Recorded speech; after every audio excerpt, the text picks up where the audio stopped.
right? I want to call this the specialist trap. Hmm.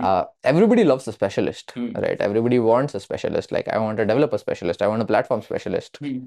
But what you're actually looking for in a bigger team is a generalist.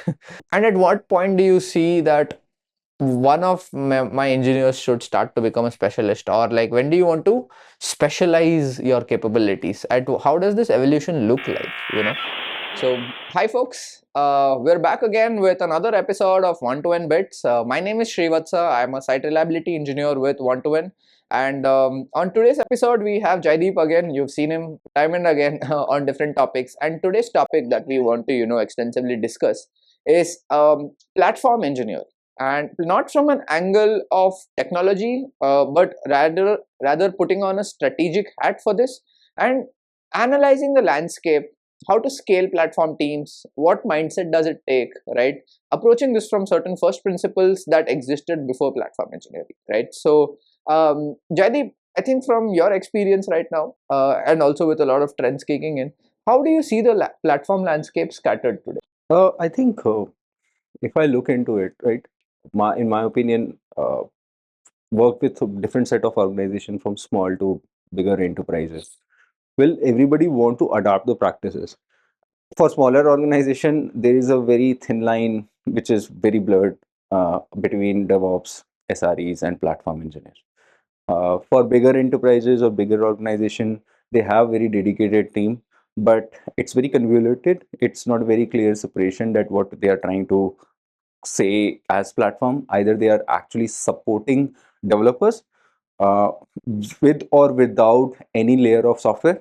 When I say any layer of software, it usually means maybe running your data center operations. That is also classified as platform. But then you have the state of the art teams where they are actually creating your whole IDPs and a very custom stack so that it enables your software engineering teams. Right. So I think this is an interesting point that you make, as smaller orgs could just get off with having software engineers doing their platforms because they live closer to code, right? So they understand concepts like developer experience and whatnot. But obviously, this does become convoluted, as you said, for bigger organizations. They do have teams in interest of having teams, right? But the ability to make that effective comes from understanding the function of the team, right? So let's pose a question for you, right? So if you were to scale a platform engineering team today, for a small scale company of about 5 to 10 engineers at a startup, right, what's going to be the DNA of your platform capabilities that will look like? How do you want this capability to emerge in these engineers? And also help me through scaling the same. I want to understand from you how this is going to look at a small mid organization, about 100 to 200 engineers, and how you want this to look at an enterprise scale. I think the early days, you don't need a team. It's more of a mindset, and that requires your good generalist engineer. In fact, in the early days, everybody should be able to do anything, right? But what you really need is certain hygiene practices that should be in place. For example, your basic red metrics should be there. Right. Why? Because of course you need it for the system. So somebody has to enable it. Probably your CI/CD pipelines, right? Yes. That is needs to be enabled. So then you probably have like a local setup. As you talk about the developer experience and DX, you do need that, right? You really don't want to burn cost on a cloud infrastructure to test something that can be done locally with your powerful machines these days. So these are very initial thoughts there, but the idea should be that you should have generalists who should be able to take it and actually think a platform first. Right. So, in that case, how are we looking at a culture aspect here? Which means that, most often than not, culture is actually affects adoption a lot, right? Which means that we can bring in certain cool tools and then say that, hey, you know what, here's a new cool tool that we've adopted. And you might see a trend of not moving in that direction by your team. And then you might wonder why. So here's a question, right? If you were to lead this team in a platform engineering culture where you want to have a non-negotiable set of principles. For example, one of the principle I could say is every developer should be able to test his stack entirely on his local machines, right? And there's a reason we have these powerful machines. What are other such items that you deem as non-negotiables? That is, irrespective of the scale of the organization and the platform team, these things should be here, and it's going to help if it's there. Yeah, I think one important thing is platform engineering teams should look themselves as software engineering teams. Right. Right. The ability to write, for lack of a better word, called glue code. Yes. Right. They should have this ability. I mean, of course, with whole AI now coming in, it enables you more, but also people who are coming more from the software background, as you said, the developer experience of the DX, they first of all have empathy towards software engineers and what it takes to ship code to production. And of course, running code on production also has its own tool chain that comes as part of the platform. But that one mindset is very important, where people are actually still, usually what I have seen is more of a role rather than a skill. So right, they should be able to cross-functionally adopt this. And of course, as a practice, it should be encouraged that people should become part of platform as well. Product engineers should become part of platform. Yeah. Right.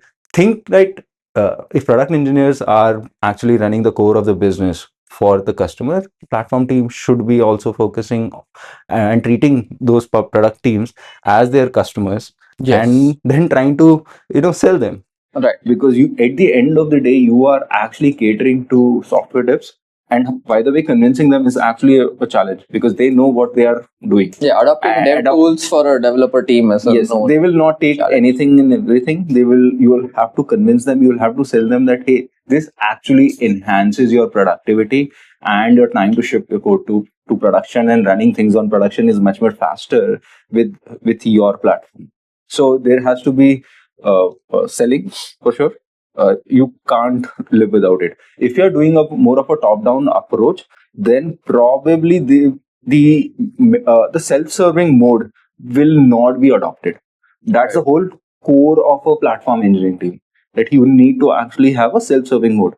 But for them, they need to start also realizing that, hey, there is a value in it for them. Fair. And you need to, one way is you actually pair with them, somebody do up a hand holding that, hey, this is what we have built, this is what it looks like. Give him that experience, like, guys, can I solve this problem? Does this solve your problem? Do you think this is helpful?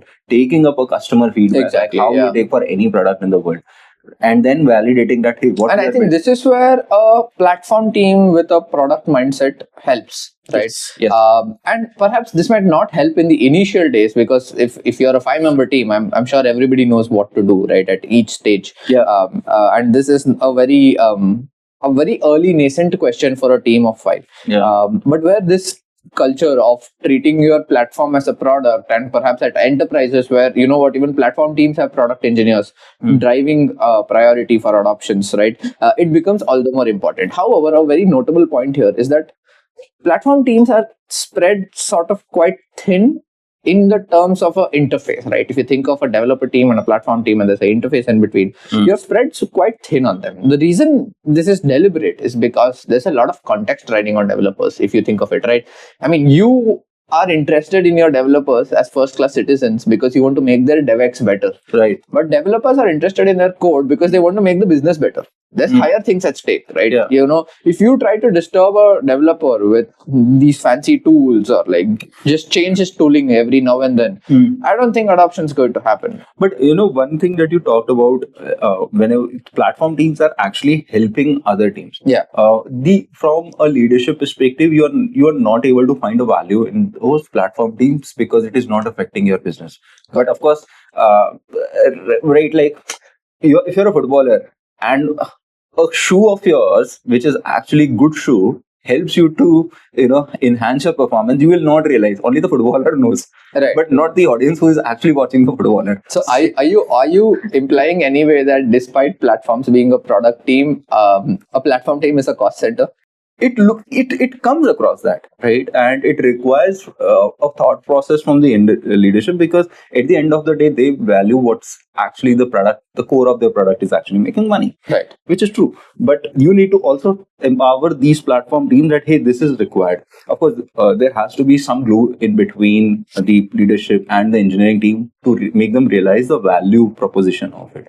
But you are only able to realize it when there is a production incident and you are able to mitigate an issue within a turnaround time. And that requires solid platform engineering principles. Their developers know their workflow, and the platform is also able to accommodate their personas. Right. Yeah. They have to accommodate their personas rather than saying that, hey, I put in some observability stack, but people are not even able to use it when the time comes. I think this is an interesting point you make, because you know what I've seen in a lot of these mid-sized to small orgs, right? There's a continual trend where the engineering team flexes that I trust my team so much that I allow them to use the tooling of their choice. Which what this means is, for example, a team A might be using ClickHouse for observability. Team B might just be comfortable with Grafana. But this simply doesn't scale, does it? When you move on to my bigger microservices in an enterprise structure, and this is where I think the whole concept of surfacing IDPs, right, like internal developer portals, started. That you define what good is, and then you serve only good to everybody in a way that can be supported later on. So for those who don't know, internal developer platforms usually help engineering teams standardize provisioning, adoptions, abstractions over things that let them deploy to production with ease, right, with all nuts bolted. So here's a question, right? For example, adoption is not my problem. My problem is disruption, right? So I think, are you disrupting my workflows as a platform engineer? Because me as a developer, right, I might say that, hey, I just want to use my tooling, man. Why are you disturbing me? So how do you cater for such problems? I think I see that when the platform teams are introduced, they are either to solve the chaos or the heterogeneity into the system. And most often they're not heterogeneity. Heterogeneity, right? But what happens is that if we are now, there is also an approach. Is there a top-down approach or is it a bottom-up approach? A bottom-up approach where engineers uh, unanimously say that, hey, I think we need a platform engineering team. A top-down approach where the leadership and engineering leadership realizes that we need a platform engineering, right? So when you talk about the whole disruption, if people don't realize that they don't need platform engineering, which probably means it's more of a top-down approach, right? Then a leader is asking people that, hey, can you actually create ask some probably like a specialist or platform engineers who have done the work in the past, help me set up a IDP sort of a thing, right? IDP is actually a part of platform engineering. It depends. Usually when you go a bottom-up approach, the idea is to sit together with developer teams, pair with them, and have that persona, have the empathy. But they also have the problem, but it just doesn't mean that a platform engineer, you actually just plumb couple of tools and offer them. I think the worst team to have bloat is a platform team in terms of offerings. You simply cannot have a feature sitting idle that nobody is using. Yeah, but that leads to a very interesting point. Like, how do you even decide that what should be part of the platform or what should not be I think this is a chicken and egg problem, right? As you said, if it comes top down, the tool comes first and the usability comes later. And this is where it's a solid adoption problem, because you're not used to that flow. But if you built your platforms up close, right, which means that every feature that went into a platform, for example, let's talk about the old days where VM provisioning used to be ticket ops, for example, right? Now today a developer wants a VM. This is a known problem to be solved, and I automate only the VM provisioning flow. Now this becomes a feature to me or an offering that I know is under adoption, right? But if I particularly tell you that I am going to give you some new technology that just came in, like Pulumi, and then I just package it into my IDP and say that, hey, you know what, from tomorrow you provision with Pulumi, this becomes an adoption blocker for me. But again, it depends on the kind of abstraction that you create. You don't actually say that, hey, probably you use whatever tool you want to use. Pulumi, you want to use Terraform under the hood. That is a platform problem, right? That's more of the mechanics of it. But for an interface to the developer is like, here is some YAML or a JSON, and you can do it by yourself. I create a YAML, probably run it against some command or some system. That's a fun question, by the way. Do you think developers like YAML? Do you think or developers despise YAML because they have seen structured code, and then you are here with a platform engineering saying that you don't dump your Okay, I questions don't want to. That will into be very this. that will be a very controversial take. But okay, you like any I.INF files if you like that. If you hate or despise YAMLs, but the idea is that hey, if they are able to actually spin up things by themselves, there should be certain kind of an abstraction to the Right. point that you said. You should not be caring about what's underneath, as long as it is able to cater and solve the purpose. Fair. Team want to use Pulumi, fine, use it. Teams want to use Terraform, use fine. Got Doesn't matter, right? So I think it is more of the from the adoption point perspective, Yeah, right? so I think the Coming theme back. being you can build your world-class IDP, but you can't force people to have it, right? So the thing is, this is when it branches out into two ways. You then ask your leadership to sort of engage and give sponsorship, where you tell that, hey, you ask a director perhaps and say that, hey, you know what, can you ask your team to adopt this? And this, I think, is a strategic blocker. But because if the tool was good enough, you would already see teams But I have adopting it. another take as well. Usually 10 to 200 engineering teams, right? Where it's actually quite a sizable team, by the way. Yeah, I know, that's Right? pretty big. Because you're talking about 200 engineers' productivity. At that point in time, you also have to start very small, from a bottom-up approach. You Yeah. have to sit with them and then actually say that we start small, we showcase the value, we try to iron out things, and then actually move to the next set of Fair. team. Otherwise, it becomes a chaos because if it comes from a top down, in fact a top down approach, the approach also is bottom up, hang on with the thought. The leader is asking you that you sit with my engineers and then actually showcase the value to it, but the buy-in is actually coming from the leaders, as I said, rather than the engineers who have decided Exactly. Yeah. unanimously. So be it top down or a bottom up, it is mostly actually understanding the persona at the end of the day for them to adopt. Got it. So I think the whole adoption problem that we talk about, right, that a new tool needs to be adopted by developers. This brings me to my next question. Platforms, more often than not, has more expertise on the landscape. They have a 20,000 feet view of what is around me, in terms of dependencies and how I can serve it best to my developers. So there are two models we could go about, right? Like, you could be a hub and spoke model where platforms says and mandates in terms of like infrastructure as code, observability as code. These are mandates it puts out and expects teams to follow. This works out depending on the maturity of the engineering teams around your organization. However, there's also another way where you have embedded platform engineers, right? And I think this is more important for teams at around 100 scale, because this is when you need to solidify that pattern into your teams. What do you think of this? How do you think of embedding platform engineers, and why would you do that into developer teams versus when would you decide to be a hub and a spoke model in platform engineering? Right. So I think I still look at the embedding model to be more of an hub and spoke as well. Okay. So imagine that there is a actually central platform team which lends those engineers to specific developer Teams, teams, yeah. right? But they are, what I have observed, the worst is that you have embedded developer platform engineers part of the developer teams, but they're not talking to each other. So everybody goes on and actually builds a platform of their own.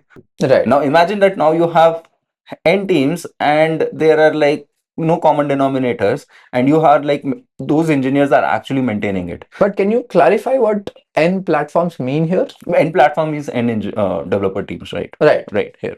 And now what happens is those also become a single point of failure. Right. Because tomorrow those embedded engineers leave without a central team guiding it, or Agree. what do you say, a guild that is being direction, providing the Yeah, direction nobody to the knows team. what good looks like across the org Yes. anymore. Why? Because set of developers decided that hey, we want to use this technology. This is less often seen in bigger enterprises, but at least in 10 to 200, I have observed and saw that. So this is an anti-pattern in my opinion. And what do you think? Because I feel that this hinders the productivity, and then there is a lot of maintenance overhead that actually comes on the platform I think what happens is you can only lend your engineers when you know that they've established a certain ground for what standards mean, right? For example, if I am a platform engineering leader who has already standardized CI/CD workflows across different language runtimes, for example,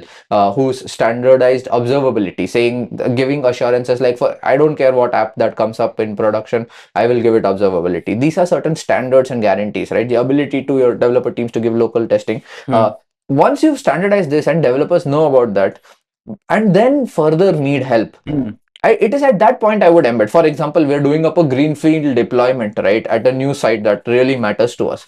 This is when I would embed a platform engineer, so that the feedback loops or the deployment cycles that happen in between is completely in our control and our view during this entire process. But there's also one caveat here. Do not also wait for the standardization. These practices are it could evolving, work reverse as well. right? Yeah, the standard could evolving. evolve because of your interaction with a particular team, right? Yes, You decided that, hey, this works. Yes, but continuous feedback loop is important. Definitely. Right? And you eventually come to a state that, hey, all of us kind of agree. Consensus is a hard problem in systems as well as in people. But you try to actually reach that state that hey, they see a value as part of your platform. I think it's just the beauty of platforms and SRE teams, if built right, that you're in the position to lend an engineer to a developer team. It's not, unfortunately, a liberty of a developer team. A developer team in payments, for example, would find it very hard to move into something like post-processing, for example. Yes. But platforms team, by the virtue of their roles and responsibilities, are in a position to do so. And I think it's best if leveraged. Yes. Yes, got absolutely. It. So, do you want? But just adding one more point here, if you have this whole embedded team coming out from an hub and spoke model, right? I see the combination not exactly. I think like we could also talk about design patterns here, like what are patterns of deploying platform engineers to developer teams. Yeah, I mean, if you go through classic team topologies, there's a lot of things can talk about, right? That's a separate topic. But what also happens with the embedding model is the other team members are able to even adopt it and able to operate. Of course, they know the nooks and crannies of the platform, though they may not be able to solve it, right? Of course, the whole idea is to give them this abstraction, but you don't have a single point of failure in your team. That what happens if this person is actually on a vacation. Got it. Right. I think this is a good point you brought up, not on vacation, sort of surfaces the hero culture of sorts as well in a small capacity. But I think this brings us to our next question, right? I want to call this the specialist trap. Everybody loves a specialist, right? Everybody wants a specialist. Like, I want a developer specialist, I want a platform specialist.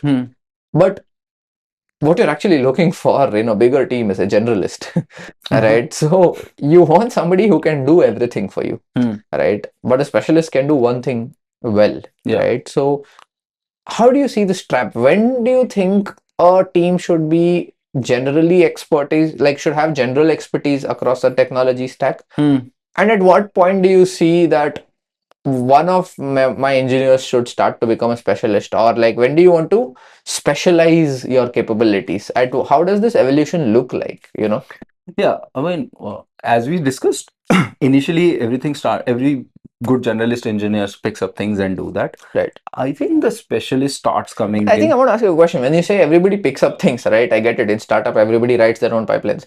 But is there a question of, are they doing it bad, or could they have done this better? Like, just good enough, because the need of the hour is to just do good enough. What is required, because you're trying to find a product market fit, find a MVP. Probably you need to have this practice because eventually this team will grow. I mean, of course, you start with her anticipation and the hope that things will grow. Right. But having said that, you need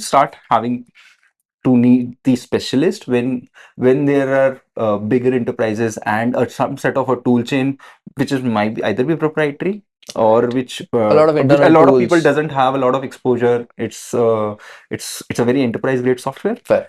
Again, this is not about open source versus enterprise. It is just the exposure to those certain set of tool chains. Right. They've been there, done that for a very long time. I mean, for example, if there is, as I said, there is a team which actually handles VMware, right? I mean, not everybody gets the exposure to VMware. You become very you need to have subject matter experts there, right? To ensure that there is opinion being driven down in execution. A good generalist software engineer will understand what it works, how it works, but it will take a time for him or her to adapt, like what is the operations of VMware. I think there's a certain point in your organizational growth where you need execution, and you need execution with authority. And I think this is where the specialist is required. Right. Yeah. So do that. I think That's been pretty insightful, actually. You know what? I think the reason why platform teams are not very largely spoken about usually is that it's required only for a particular set of people. But until you realize that you've been doing this all along, right? So you've been doing this, you've been maintaining your hygiene, you know what good provisioning looks like, right? You know what scaling this looks like. It's just that you don't have the opportunity to put a word to it until you're a size, right? If you're a mid-size, you're proud in calling yourself a platform team, but if you're a 5-member team, you're better off calling yourself a software engineer, right? With platform skills. Yeah, a lot of things are, as I said, for me, it looks very blurry. Exactly. And I think it's going to be blurring even more, I think, with the new concept of shift left, right?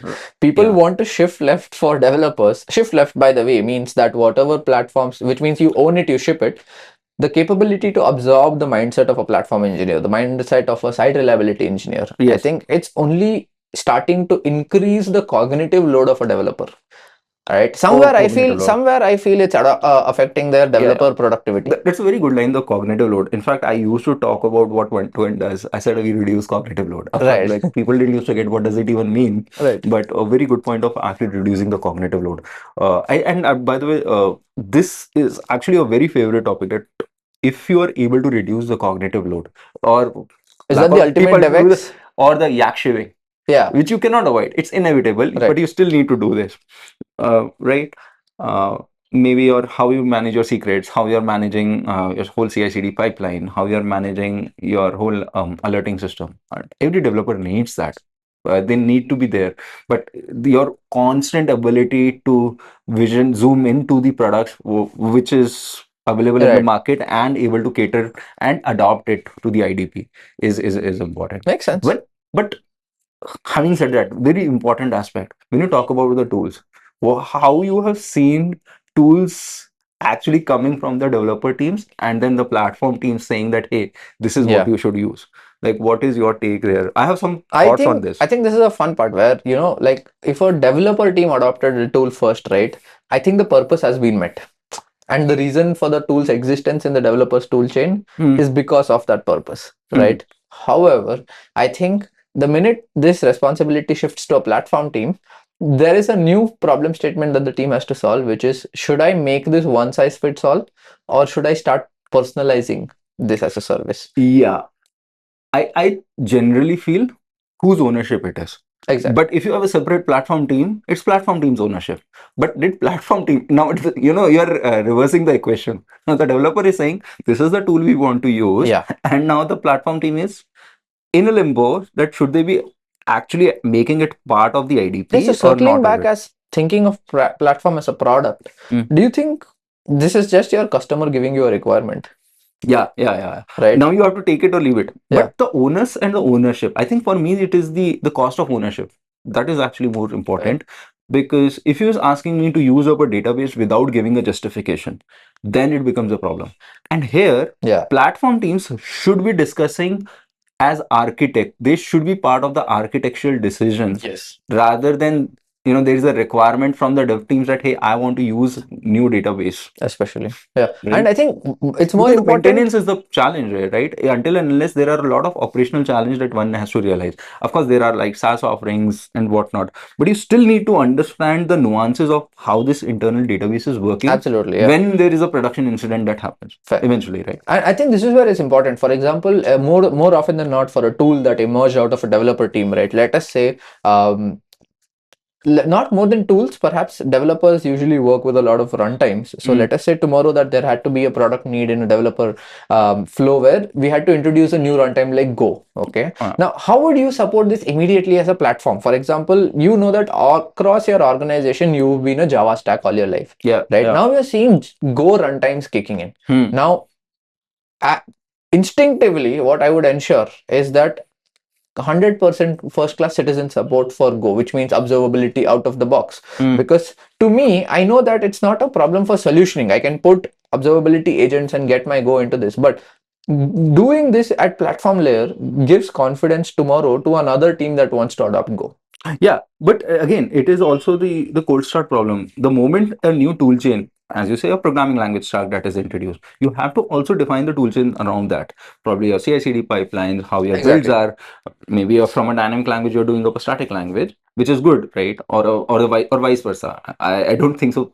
But People I usually think happens these are going from a good dynamic to a problems to static problem. absorb for a platform team, because end of the day you can standardize this and abstract it back to a developer. I think then developers also need to realize, while there is a toolchain that is mentioned, but there needs to be also the continuous maintenance of it, and there is a Fair. continuous work. It is not that there's always entropy in platform engineering teams as well. Absolutely, yeah. So you need to absorb that. And how do you reduce it? By doing engineering in platform engineering, right? So as I said, like people should think more of it as a software engineering problem rather than saying that you are just plumbing some tools. Exactly. And I think this is absolutely prime in saying that you're way better off than having software engineers in your platform team who understand the entire problem tool set. Yeah, this one is again controversial. It is like your YAML file. Right. Software engineers liking YAML files. Yes, people who are coming more from software background, I think we already discussed that it gives them the persona. They have the empathy, right? The pain points that a software engineer has to go through, right? To actually ship a software. People who come from this has the ability to build software that is required. More often, I've seen that at a larger scale IDP, just plumbing tools won't work. You Right. still need the ability to think your custom blue code, again, calling it back, to treat it like software. It has its own life cycle. Uh, you can end up writing some scripts, but what happens is there's a lot of bloating that happens. There is no proper defined software, and the mindset is not there. So yeah, you write a bunch of scripts which becomes hard to maintain eventually. Got it. Yeah. Cool. I think we've discussed a lot of problems, Yeah. mostly revolving around culture, scaling your culture, retaining your culture, right? Introducing adoption. And I think this definitely deserves another episode because we have a lot of other points to talk about, Yeah. right? And I think until then, stay tuned. We're going to be visiting you back with a platform engineering episode 2. And yeah, that's about it. Yeah. Thank you, Jaideep. Yeah, I think we should also cover about the team topologies. I think that's one of the That's very a beautiful important topic. aspect Yeah, I think of platform enterprises engineering. would love Yeah. on this. And how it is structured. I think a lot of times the structure itself becomes a problem, and how teams are thinking. Yeah. And they always have, when you talked about this point of team being stretched, it is actually how teams are structured. So they Exactly. need to. This definitely, I'm super excited to have another episode on this. Absolutely. All right. Cool. Thank you so much. Thank Thank you you so so much, much. guys. Bye. Bye bye. कितना देर का था? ये लंबा चलेगा I think 15 minute तो निकलेगा इससे। इसका रिकॉर्डिंग फ्रॉम दिस टॉक आधा घंटा हो गया। हाँ। The total recording is 1 hour something। क्या बात कर रहा है? 1 hour 4K खींचा हमने इसमें। Crazy. I don't know if it is इतनी मेमोरी है या नहीं। अरे मेरा 512 GB फोन है सर। ये 512 है? 512 Bloody shit, it's just 64 gigs. Bye करें।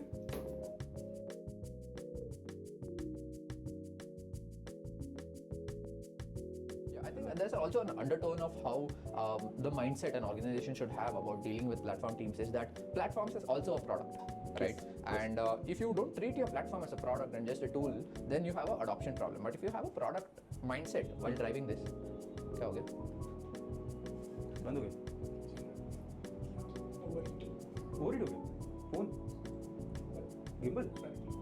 But I don't understand, why do we need a motor to hold that position? Why can't you just be static? No? Yeah, why can't you just put it on a tripod? Can it be just dumb? Like, doesn't use That's all. intelligence there at the moment. No, that is it, yeah. Gimbal got no AI. Gimbal has cooling issues. eight AI issues, bro. हाथ से मत पकड़ उसको हटा के mount कर देना। उसको just static रख, like keep it like these dumb fuckers.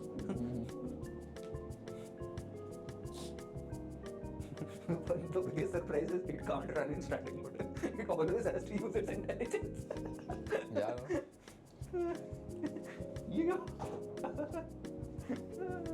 Dumb as a service. Dumb. Yes.